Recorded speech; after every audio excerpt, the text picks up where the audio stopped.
Why it is, how it do what it does. DaamnKam here in the Isle of Big. As a matter of fact, we are above the Daamn. What is the Daamn? Well, it ain't grand, but it's spectacular. That's right, it is a canyon. A damn canyon. A Daamn. We're actually just exploring. We haven't really hiked out this way before. As you can see, there's some unbelievable rock work here. It's not letting me zoom in, unfortunately. Almost looks like petroglyphs in the white over there, though it's most likely not. This is quite a remarkable natural formation. Look at the smoothness compared to the Now the say it with me, is basically, where's some of it? I mean, it's basically this right here. It's like sharp lava rock, okay? And then you got smooth lava rock. It is not called it is called something else. Aha, maybe. No, it's not. I don't know. I'm not sure. I can't remember what that one's called. Let's see here.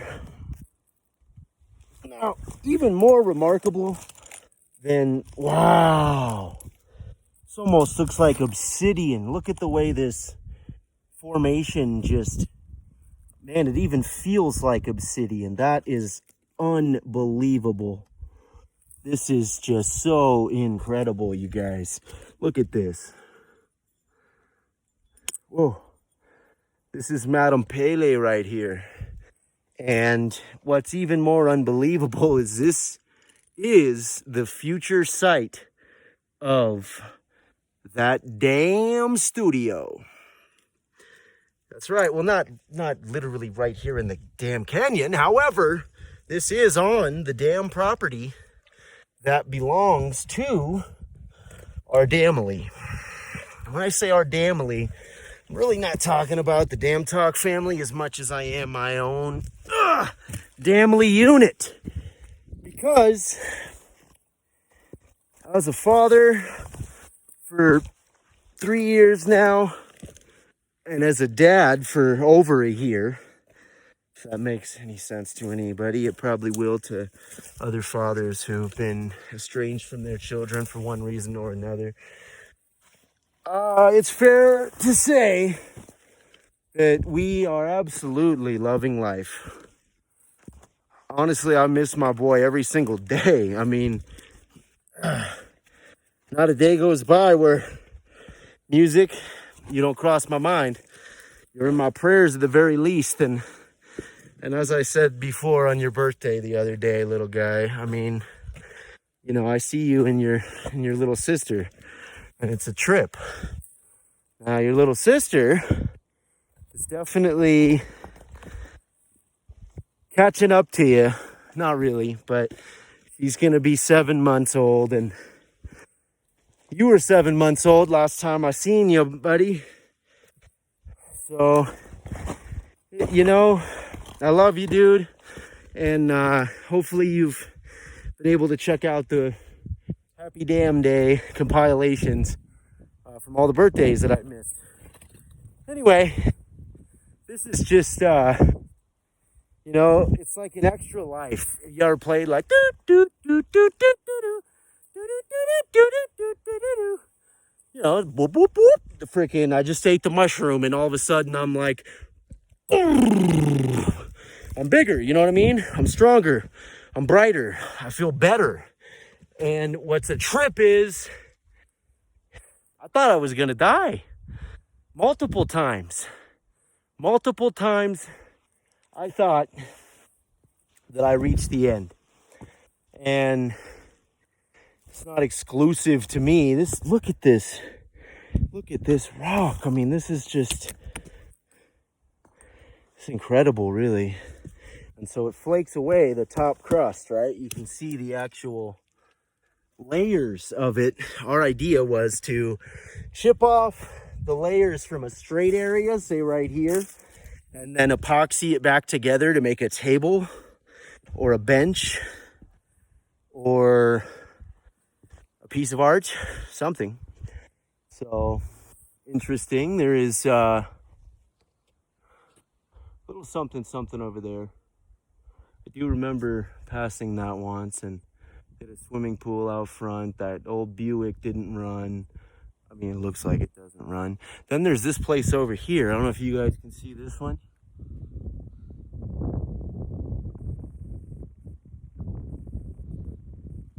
That's where it is.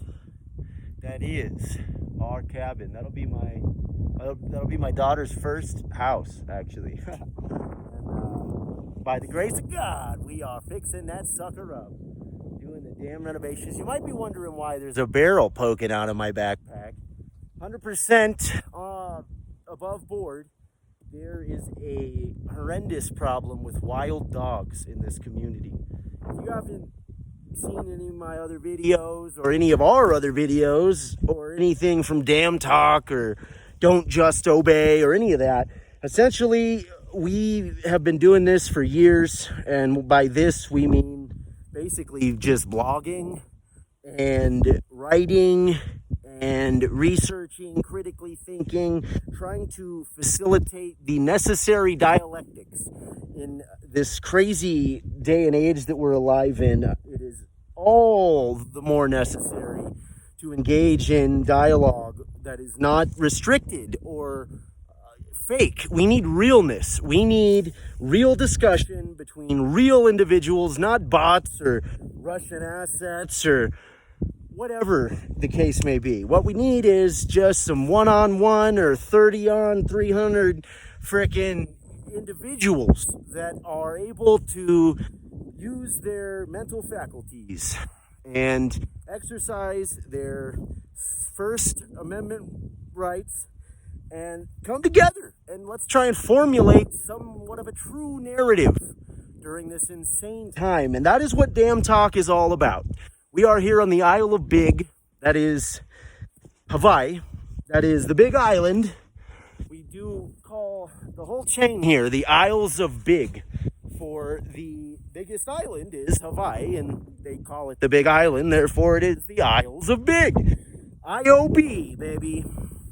We have started up our, well, what would you call it? We've started up our painting contracting business, and we have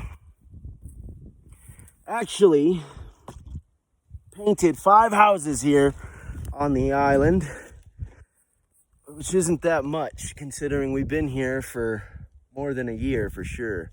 We would average probably, well, not including interiors, we'd average about 5 a year, I guess. But anyway, enough about that. Inside out painting here in the HOVE, as we said before, problem with wild dogs. This is a huge community. You might notice something if you're from the city, besides the ominous deadwood growing everywhere. It's called ohia, that died from rapid ohia death, or ROD, a few years ago. Kind of crazy, but it does give the landscape a nice open, rustic, kind of Eastern Washington type feel, right? And essentially, it's all about the Daamn. It is all about the Daamn, and the Daamn here was absolutely damn worthy. So we decided to jump on it, and where else would we be able to own our very own Daamn? You know, nowhere. We have a tube on this property that unfortunately collapsed, but it is a large lava tube big enough to splunk in if it wasn't collapsed. It is quite cool looking still, and maybe one day we will excavate that and do a live video or something if we can get. Right now we've gained 5 new members to that Daamn Talk spot community at locals.com. Locals.com is where we have decided to go all in. We are 100% invested in THATDAAMNTALKSPOT. That Daamn Talk spot .locals.com. It is a streamlined Patreon hybrid with Facebook, without the policing, content moderation, shadow banning, restricting algorithms without any sort of shadow banning by the social media overlords. It is quite essential to anybody trying to get a truthful message out there, but more than that, for individuals and groups to come together and have real conversations online. The days of the open internet are gone. We predicted back in 2020 that it would have been a more advertised, finalized kind of a conclusion, if you will. And we're steering away from that. We do not believe that will be the case anymore. In fact, what they're doing is they are eliminating the open, unregulated internet behind closed doors, rather than sounding the alarms in accordance to January 6th. We have domestic terrorists, and the potential for domestic homeland threats of terrorism is greater than that of an individual's right to access the internet. Therefore, we must police the internet in some sort of a structural way reminiscent of North Korea's, where every person, every IP address that logs onto the web goes directly through the North Korean federal government before actually coming to your phone, tablet, or computer screen. And this is ultimately what happened anyway. For the dark web really is just the web. I mean, the question that we pose, and that we would like everyone to come say what up at locals.com and answer this question for us, and also become a member. We want to have these conversations about, well, here's one. How about Maui? We happen to be over near Kohala Ranch when the Kohala Ranch fire started on August 7th. Or was it August 8th? Either way, the next day we heard about Maui, and from 6 people dead to now close to 200 people dead, with figures ranging from the 850 still missing to apparently, word has it that some people in the State Department are saying the 2,000 children are missing. And the problem is, what we have now been able to confirm, one of the problems, school was canceled that day. So we had hundreds of kids stay home, many of which presumably by themselves. And I mean, the media is not covering the real story. Our governor, Josh Green, is not doing a good job at all, okay? Look up DWF. That's Daamn Wildfires. We've done a 6-part compilation, if you will. Some of it is narrated, some of it is not. We've basically tried to streamline it as much as possible because this is a time-sensitive situation here in the 808. I mean, Lahaina's gone, but over and above that, there are tens of thousands of people that are out of work, that are broke, that have bills coming up, and that are being harassed. Many hundreds are being harassed by real estate agents and big structures, by big structural, if you will, by offering to buy out their land now that it's been decimated. Obviously, it's not worth what it was. A lot of people don't have any money right now, and so $100,000 cash looks pretty damn good for some family that can't afford to put food on the table. And unfortunately, that's what is happening, is locals over there are getting phone calls from these big companies offering a tenth of what their property was worth. And some of them have to say yes. We personally do not want to imagine. We've tried to imagine, and it is something beyond pontification. I mean, it's scary, especially given that we are here also in Hawaii. And I mean, you look around, it's been very dry. It's been very dry to the point that we wanted to have a bonfire for our little boy's birthday on the 31st, but we didn't. We let some fireworks off inside the barbecue contained grill instead, right? So we're all making sacrifices, and we want you to come talk about it. Whether you're a Hawaiian local, whether you're a mainlander that moved here, whatever the case may be, we would like to create this narrative. At the very least, we'd like you to share the DWF, Daamn Wildfire reports, because though it's footage that's not getting out there. All right, our parents live here in the south side, south end, south point of the island, and my Gramps, right, my dad, he's an avid watcher of the evening news and the national news, and yes, they've covered some stuff, but the fact is there are insane goings-ons on Maui, and press is prohibited from accessing a lot of the burn zone. Solid fencing has been put up. People are being detained for simply stopping their car and looking. Anyone taking any photographs or videos will have their equipment confiscated. Essentially, the United States Constitution is being suspended, effectively null and void for the time being over on Maui.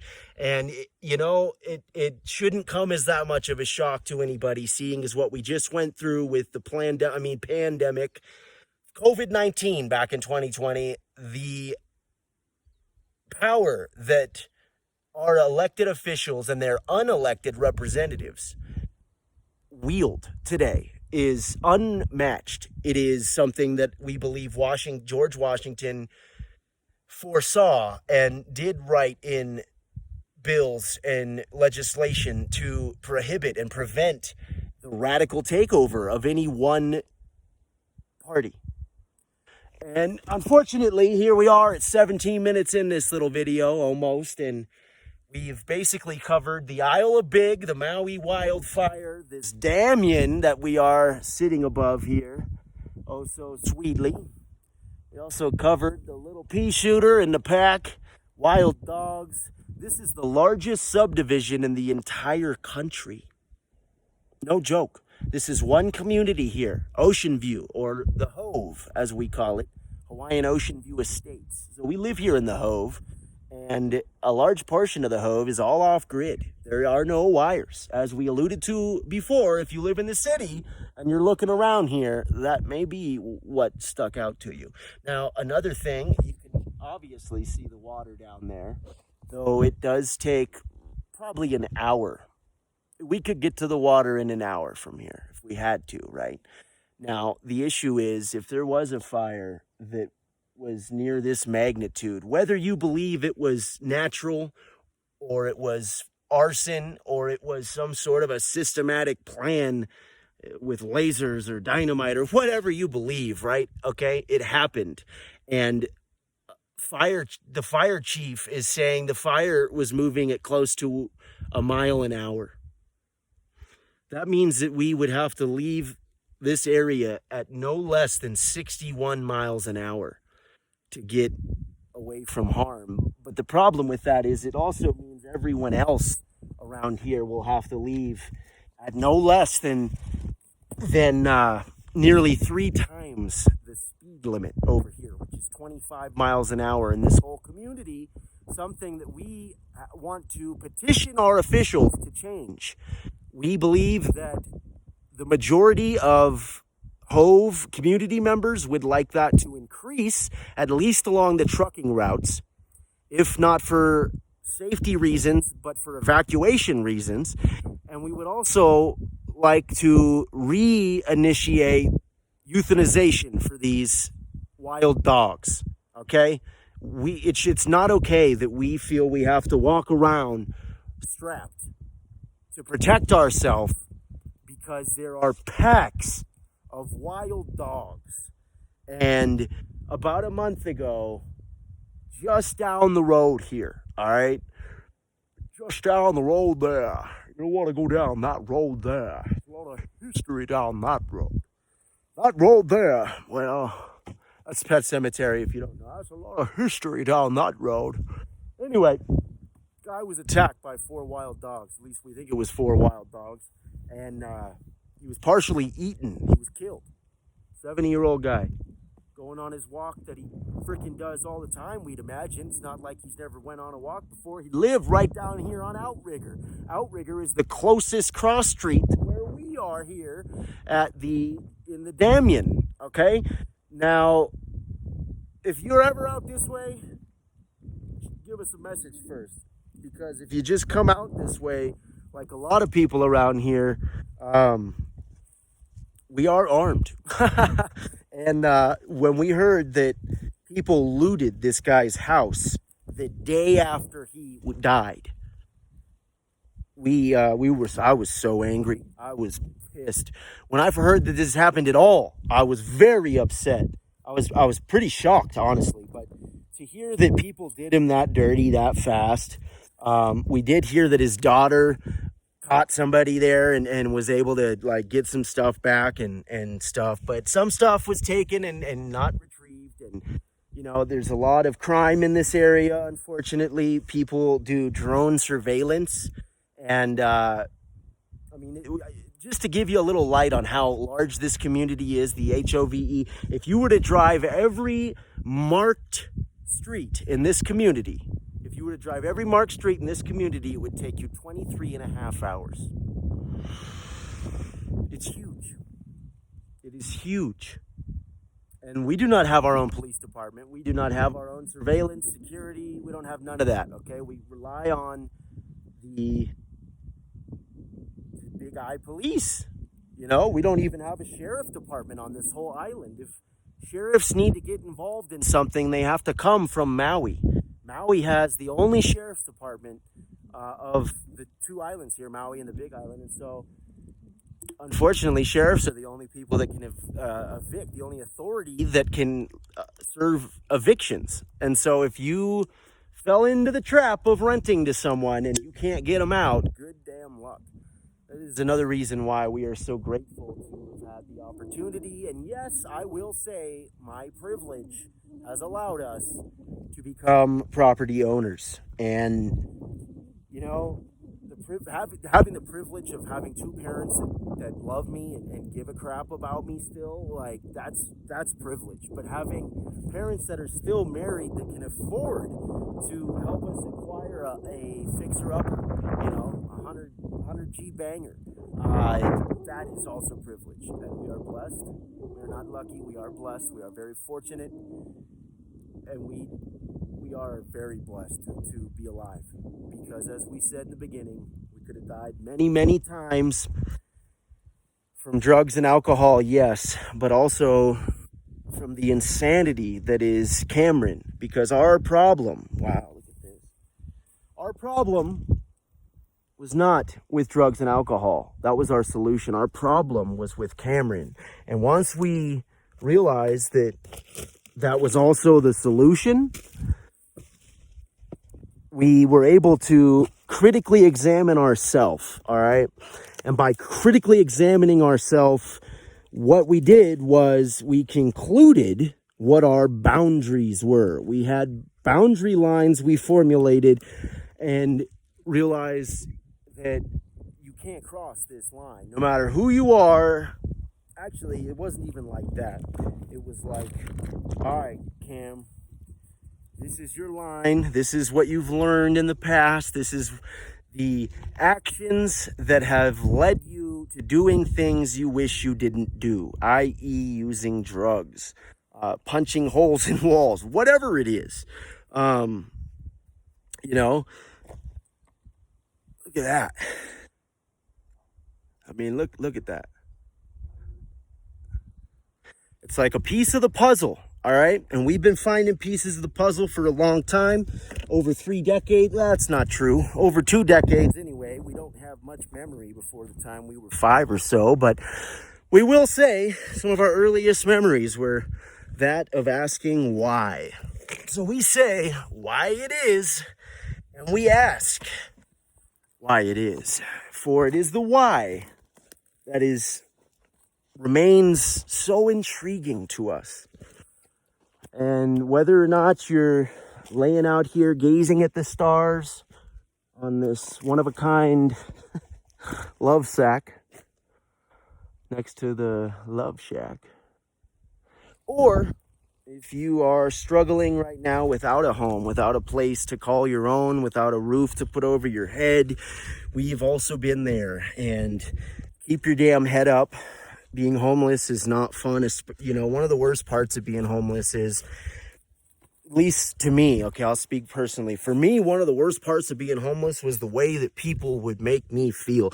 And nobody can make anyone feel anyway, but of course, one's behavior will have effects on someone, i.e. making them, you know, whatever. They'll have a response, a reaction. And, you know, it's like people treat you as though you're less than human. And that was the real thing that just drove it home, and why we almost died, and we were almost not here anymore. And you know, when you feel like an animal and people treat you like an animal, we'll end it with this.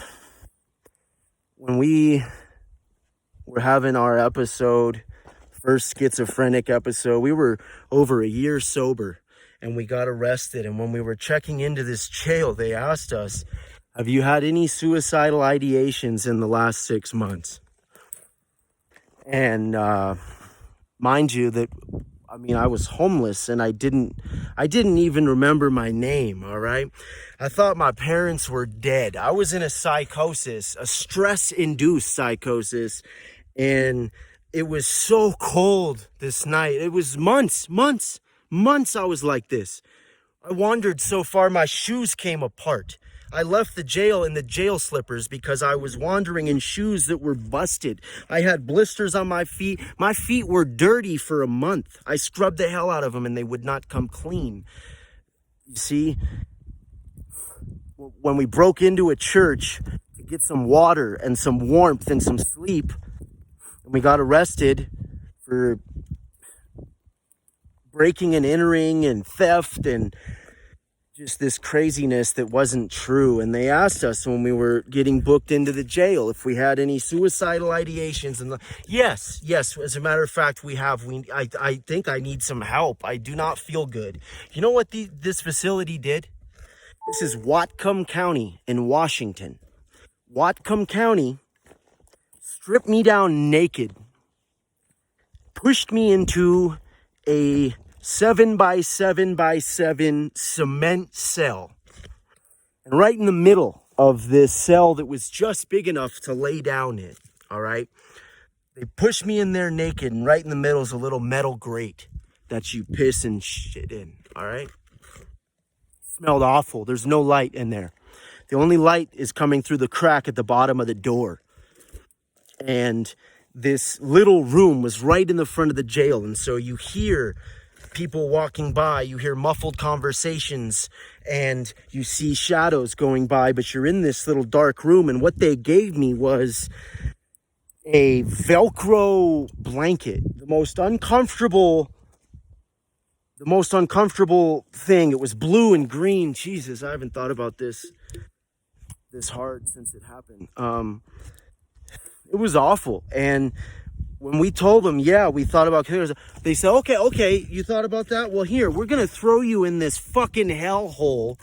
And, you know, obviously this should help. If you felt like killing yourself, we're going to put you in the worst place that you could probably be in after we completely embarrass you and shame you by stripping you naked in front of us, by the way.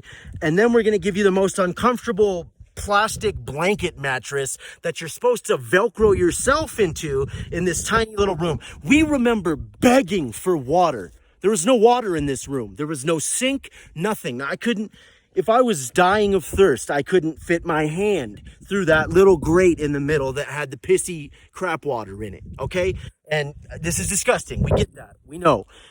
It's awful. No human being should be treated that way, especially one that just divulged information of that caliber. It's awful. It was, and the things that they said, now how much of it was in here and how much of it was real, you know, that is something we're still trying to make out, but not as actively as we were. We've processed and let go much of this. This is an element we've actually never talked about before in any of the videos. So we were thrown in there naked, and we kept asking. I was being so nice. I was like, please, I'm so thirsty, please. I had never been so thirsty. It was so bad. Just even thinking about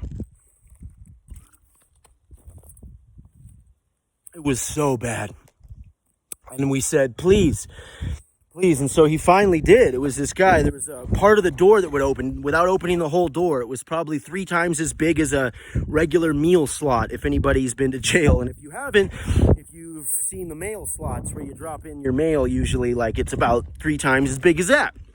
Well, he popped that thing open and he had this little jug, like a gallon of water. Wasn't even cold water. All right. He gave me this little orange plastic, it was like a soft plasticky cup, probably 8-ounce cup, man. He filled it up and closed the damn thing. I'm like, I savored that cup of water as long as I could. And the things that the woman, the female deputy or whoever she was, the thing she was saying when I would ask for more water was awful. Like she said, she couldn't understand me. I hear them laughing at me while I'm in there. They say, oh, he must want his mom and dad, but you know, he's got his little mattress. That could be his mom and dad. They're saying just the weirdest, sadistic, twisted things. And granted, much of it might have been in our head. We had some very, very textbook insane experiences along this journey. And finally, after we got out of this little torture chamber, we were escorted into a cell block that consisted of about probably 20 different cells that were a bit bigger than the little torture room we were in.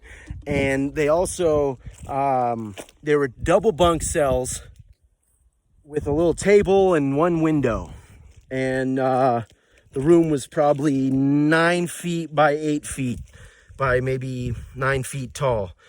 And we were never paired up with another person. Now, we were in this little room for 23 hours a day. 1 hour a day, if you remember to ask, you'll get an hour outside. But the hour outside is just an hour outside of your little 8x7 or your 8x9 cell. And once you step out of your 8x9 cell and you look around, you're just on a cement hallway with 9 other cell doors on your story, and it's a 2-story, so it's a double-decker. You got stairs that you could walk up when it's your hour out, but no one else is out at the same time as you. They're all in their cells. So for your hour out, you get to pace, you know, back and forth along one story, or if you go up to the 2nd story, you might get yelled at because you're walking in front of homeboy's cell. And that was the exercise. And honestly, we didn't even get that for our first 2 months incarcerated in Whatcom County. We did complete solitary confinement once we were out of that torture chamber. And just in disbelief, if they ask, now we understand they're trying to put you in a place where you have no resources to kill yourself. Okay, but honestly, I mean, once they put me in that other room, like, what, am I going to smash my head on the cement bunk? Like, I could have done that in the cement chamber you locked me in. If somebody tells you they had suicidal ideations, after you ask them, you don't punish them for that. All right? I honestly could sue the shit out of this jail because of the pain and suffering. But fortunately, a nurse actually recognized symptoms of delusion, of paranoid delusion, schizophrenia, whatever. She was a clinical psychiatrist, and after she met with us, she prescribed antipsychotics. Like 5, 6, maybe 7 days later, I remember starting to kind of comprehend things a little better and a little differently, I guess, because the thing was, we were so sick, we didn't know we were sick. So I didn't know I had to get better. You know, I truthfully believed I slipped into a parallel reality and my parents and sister were gone. Everyone I knew was gone. Things were happening that were impossible. I was seeing people utilizing technology that doesn't exist yet. I was seeing people cruising along the street on these weird hoverboards, and then he would kick it up into his arms. I went over to go ask him, like, bro, what is that? And then I look and it's a piece of cardboard he's holding. It made no sense, but it was like, you know, and that was not just one time, okay? For the complete insane journey in sobriety that we had, honestly, it was somewhat of an Alfred Hitchcockian nightmare because, you know, it started with a encounter with the police that ultimately landed us some very serious charges on which we were let go on our own recognizance by ourselves while legally insane. And we wandered along 3 counties. We thought for 3 months. Turns out it was actually closer to 5 months until we landed in the third jail for petty crimes.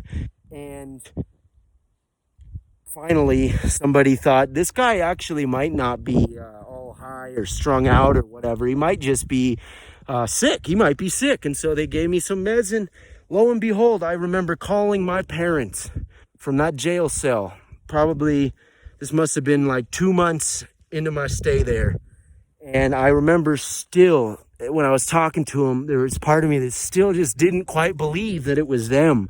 I was like, this has to be some sort of a artificial intelligence generated voice cloning freaking software. There's no way that this would be them, you know? And my God, slowly it started to subside. And, you know, we've posted we posted much of this, but not all of it. We posted much of this journey, that 5-month journey, in locals.com within the community. Check out the playlist. Recovery is, discovery is recovery. And that is basically about how recovery is a journey of discovery. And we have discovered and uncovered as much sober as we did while using drugs. That is neither good nor bad. It is just what it is. And I'm finally just getting to opening my message requests on Facebook. We did go through one, and we've already, I suppose, responded, so it's no longer here. We just wanted to create a quick segment to show that we have not been ignoring everybody. It looks like since July 9th, we have not responded or even opened the message requests because they get filed away in this other folder. Not quite sure who Il Magnifico Philip is. That's quite strange, though it is also quite old. Now, July 9th looks unrelated. Ashley Canaday, what's going on? July 24th. Thunder is my brother. I received a message yesterday from Desiree after that post had already been made. I hadn't seen it because I don't get on Facebook, and I've yet to reach out to anyone since I got the message I did. Been kind of effed up.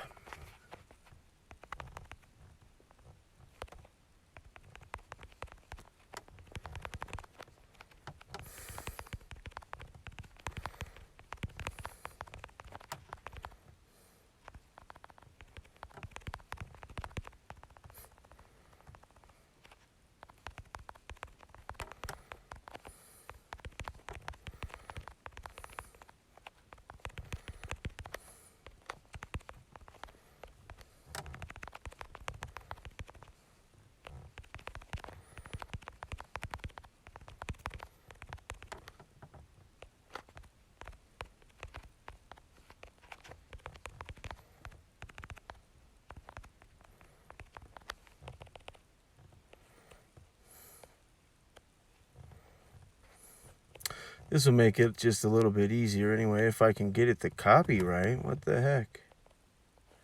There we go. Copy, send. So essentially, Thunder overdosed, and this was back on, God.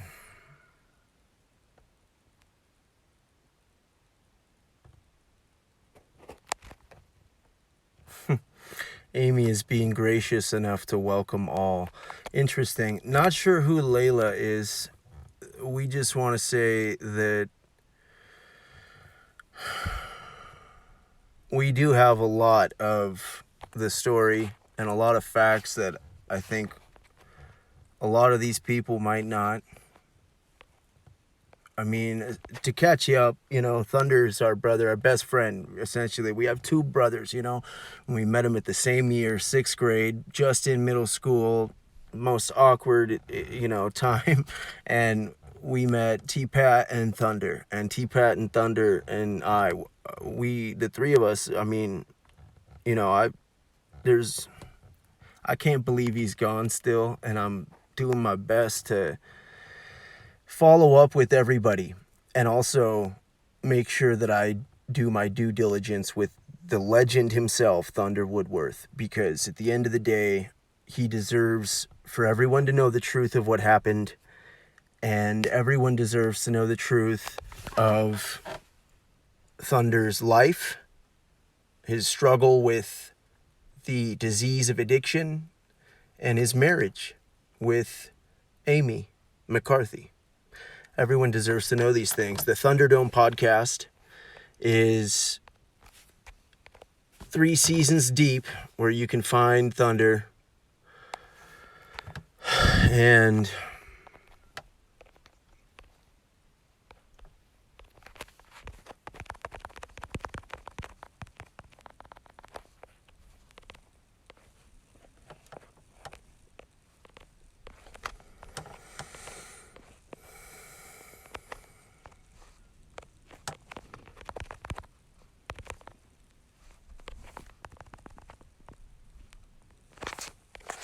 it's just,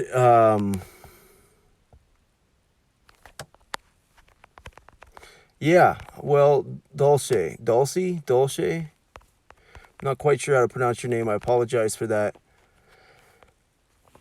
I'm going to respond to you here as well. And this one is quite intriguing. Danny Gammon Segara. Now, this actually might not be the person we thought it was. Danny looks like it might be a female person. Excuse me. She might be female. Hey, I'm a friend of Thunder's and wanted to reach out to you directly. I hope you will delete your posts and comments that you found it necessary to blast all over the posts of every single person who shared memories and messages to Thunder. When people pass their loved ones, go to their Facebook page to look through photos, posts they made, and posts made by others who love them to feel a sense of community around the loss. Frankly, your posts and comments are tainting all of that. They are upsetting to many of us, especially the parts about Amy, who is a lovely person and doesn't deserve added stress or drama. Post whatever you like on your own Facebook or YouTube or whatever, but those closest to Thunder would really like it if you take down everything off his page. I wish you the best in your own grieving process. Those closest to Thunder. Well, as his brother,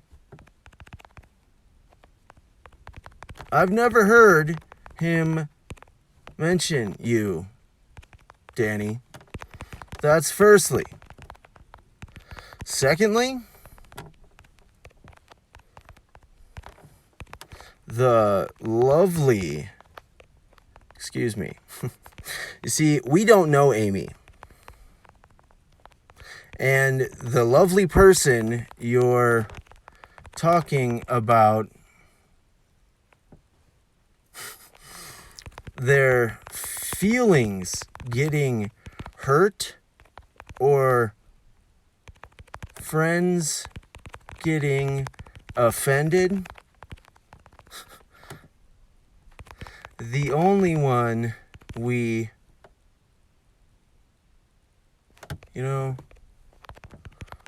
we decided Thunder was the only one we wouldn't owe an apology to after this was said and done.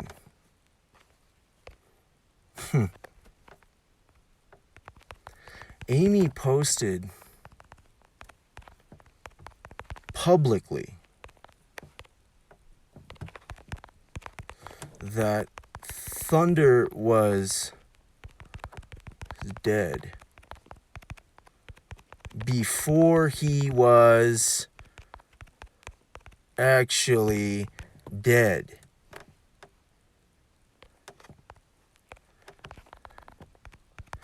And you want to talk about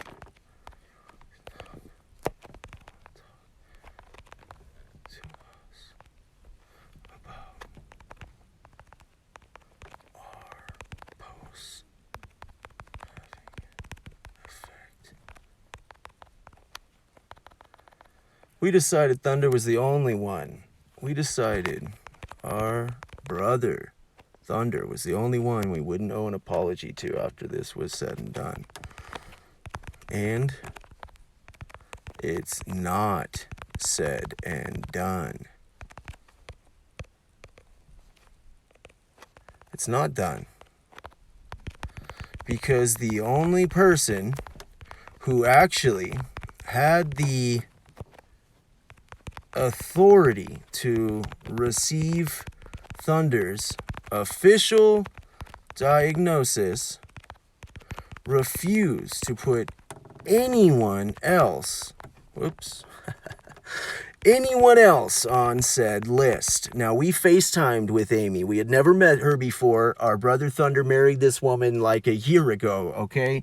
And we had never met her. We had never even talked to her. And neither has our other brother, T-Pat, okay? Thunder and this woman used drugs together. Their relationship was centered around the disease of addiction, and when Thunder overdosed and went into a coma, this woman immediately posted publicly on Facebook that he died. So now all of this energy was in motion. All of these people thinking, wow, Thunder died, and they're putting that into the universe. Well, guess what? That wasn't a manifested reality yet, all right? So if my posts offended you while I've been searching for the truth and also trying to understand what the damn is happening while I'm 2,700 miles away and unable to actually be there for my brother, and our other brother's 27 miles away, but he can't be there because he is recovering like myself and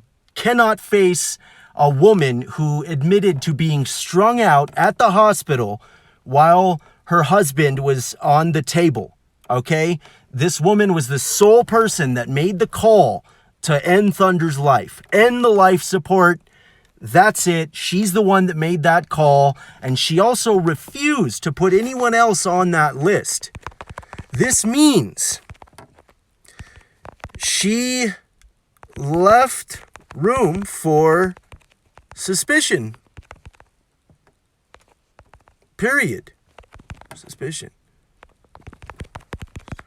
I asked her humbly multiple times and once over FaceTime video to put me on the list of people who were able to receive Thunder's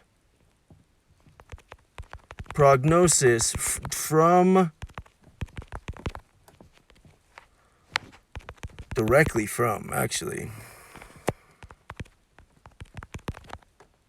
directly from those who gave it. His doctors. In the end, I even pleaded with her to put Thunder's sister on the list if she insisted on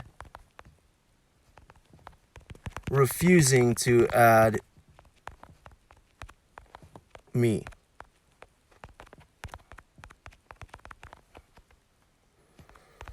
However, she never refused. She actually assured me twice that she would, and then completely ignored the prospect.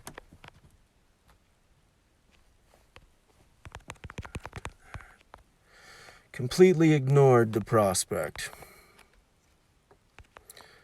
So, honestly, Danny,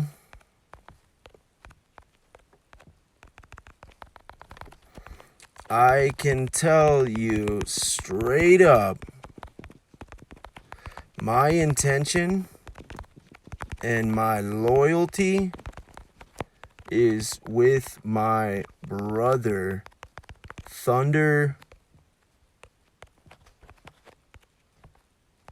okay, Woodworth, with my brother, Average.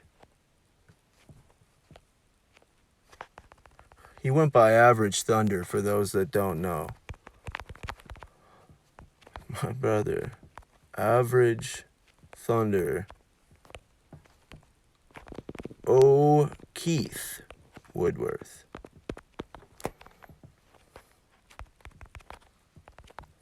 If facts don't care about I'm not gonna do that. Let's see. We want the truth, and unfortunately, Amy,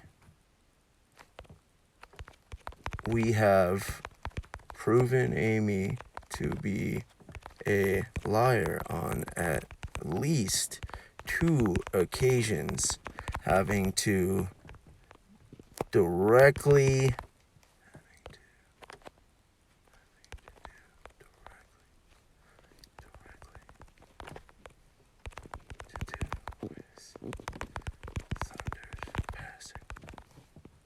So, if you'd like to walk back what you've said,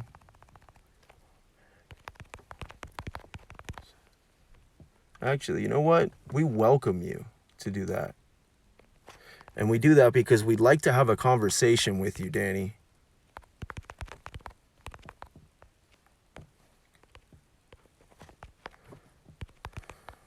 We welcome you to walk back what you've said here, comma, no harm, no foul.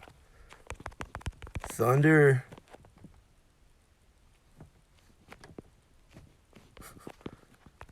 love for Thunder was exclusive to nobody. To nobody. And you got one thing right. We all grieve in our own way.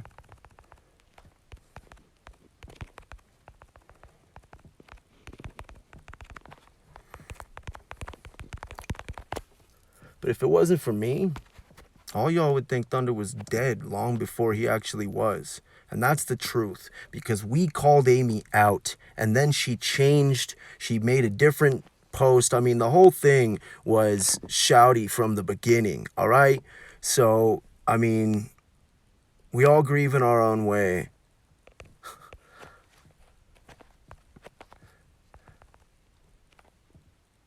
But posting that your husband is dead when he's not just isn't a way of grieving that we were willing to accept. By refusing to allow anyone else to hear the truth from the hospital, Amy has brought this upon herself. Boom. That is what I have to say to that. You know, it is what it is. At this point, we will not owe an apology to Thunder. Thunder, we are doing everything we can, man, to figure out what happened. The fact that you overdosed on methamphetamine, but you had a heart attack, but they were so eager to donate your organs. You went into a cardiac arrest. You got Narcaned when you weren't on opiates. You were brain dead for 45 minutes. No oxygen in your blood, that means. Yet somehow the main prerogative from your wife was that you could help people even in your death by donating your organs, which, yeah, that is excellent. As we have said before, there is nothing wrong with this. That's an excellent option, More power to them. We're not organ donors. That is a topic for a whole nother video. We want the truth, and we are awaiting something that will absolutely bring us much closer to formulating a real narrative on what happened that night that Thunder went into a coma. The day that Thunder got out of treatment. The day that Thunder checked into a sober living house with 7 other people that didn't know him from Adam. And all of a sudden, this wild man named Thunder is causing a ruckus at nearly 1 a.m. And suddenly, he passes out unexpectedly. That's, after getting rowdy, quote unquote, after getting... we cannot remember verbatim what the statement said. Essentially, we do remember personnel from the Oxford confirming to us that the man did throw a table across the room. And then the roommate said that after doing so, he just passed out. We find that quite suspect. Not as suspect as we do the fact that Thunder went from being 100% brain dead in a complete vegetative state with 0 chance of recovery to all of a sudden, if you listen to the Thunderdome season 4 premiere, Thunder was apparently nearly brain dead. I don't know about you, but when you're talking about life and death, there's a, it's a pretty big difference if you're talking 0 to 1%. When you're talking life and death, that's probably the biggest scenario that would be affected by such a small, minute proportion of chance, so to speak. And that 99% chance that he would have passed, you know what? There was 100% chance he would have passed if they didn't intervene from the start. If our brother was dead 45 minutes and they brought him back, then by doing so, they allowed for the option to terminate his life. What we mean is, if they would not have brought him back, Amy would have never have been burdened with the choice of having to pull the plug. But because they brought him back, because he was an organ donor, and because they kept him alive essentially almost 3 times as long as we were initially led to believe by Facebook, by his wife Amy McCarthy, and by the hospital, with what little information they would give. They were real nice, but every time we'd call and they'd say, "No, we can't tell you anything," I say, "Look, she says she put me on the list. Please just check again." And then we'd call and she wouldn't answer. And then Amy is supposed to be in treatment after admitting she was strung out during the hospital stay, when she was the one with the authority to make the decision that they can pull the plug and give Thunder's organs away. She was high when she did that, okay? That's a little piece of pertinent information if you ask us. I mean, we can't even give testimony in a frickin' DUI case if we're under the influence of something. So, yeah, it's a little unjust if you ask us there, but the fact that the story's changed and the fact that Amy had the opportunity to just clear her own name, to let everyone hear what she told us is the truth, that he had no chance of recovering and that this is what had to happen. And by not allowing anyone else to hear that from the doctors, she left the room wide open. The door's open for doubt, okay? And the room is filling up to the point that we have to have our boots on. And, looks like the rest of these are just spams, all this weird, how do you get out of these? This one, too, this has been going on forever. It's like Spanish, ooh, nastiness. What the... I always try and delete it, but it comes back. It's bizarre. I don't understand that. This one looks like I might have to talk to my daughter's mom about that one, because I think that might be the first girl I ever kissed. I think that's who that is. JC, if that's you. I'm not sure how you're doing these days, although I will say this is very, very strange. Talk about a synchronicity and having to do nothing with what we're talking about.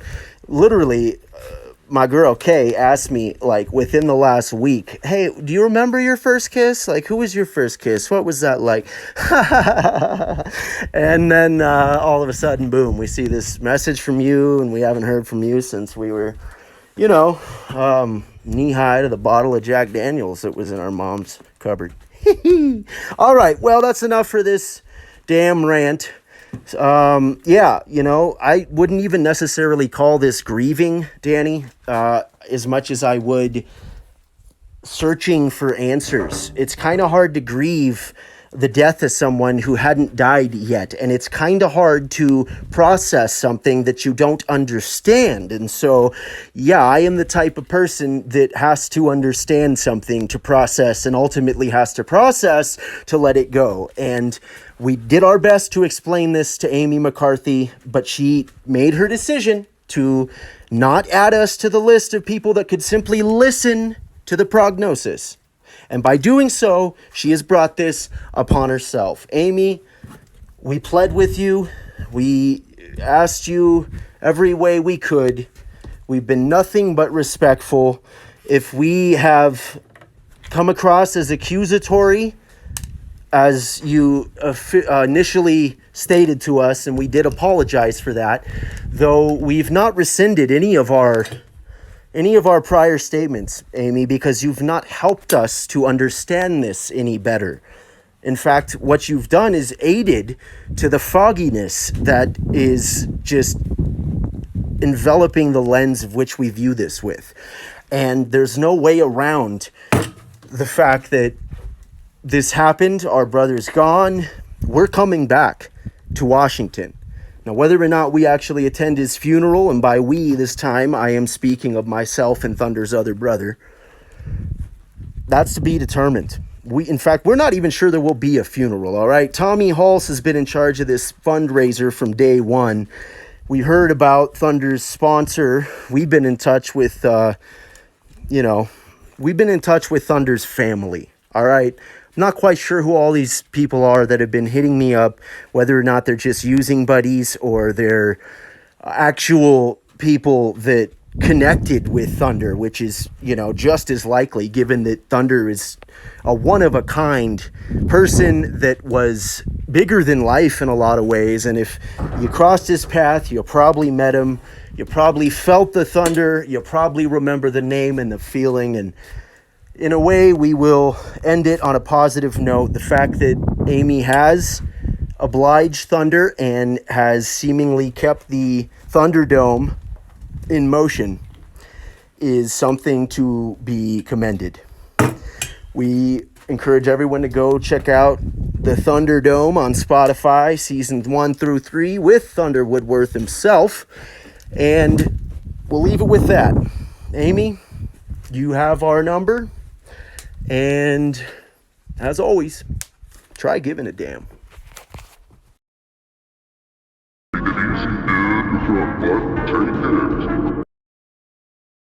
They are not the kind of people you want to kick it with on a Friday, Saturday, Sunday, Monday, Tuesday, Wednesday night.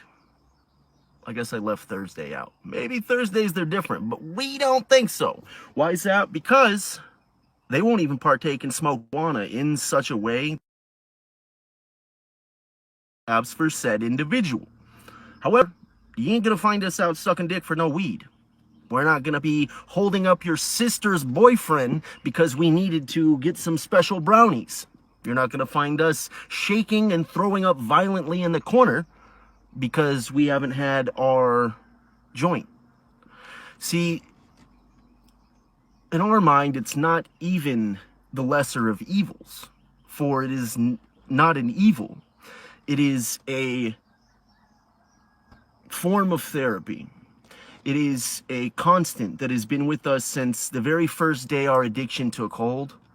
It is a constant that has kept us in good spirits through tough times and helped us get through those initial withdrawal symptoms when we were leaving our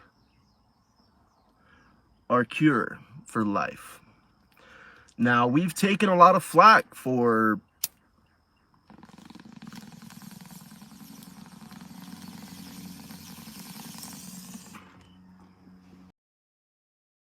Can I do the front instead? No, man, we can do that.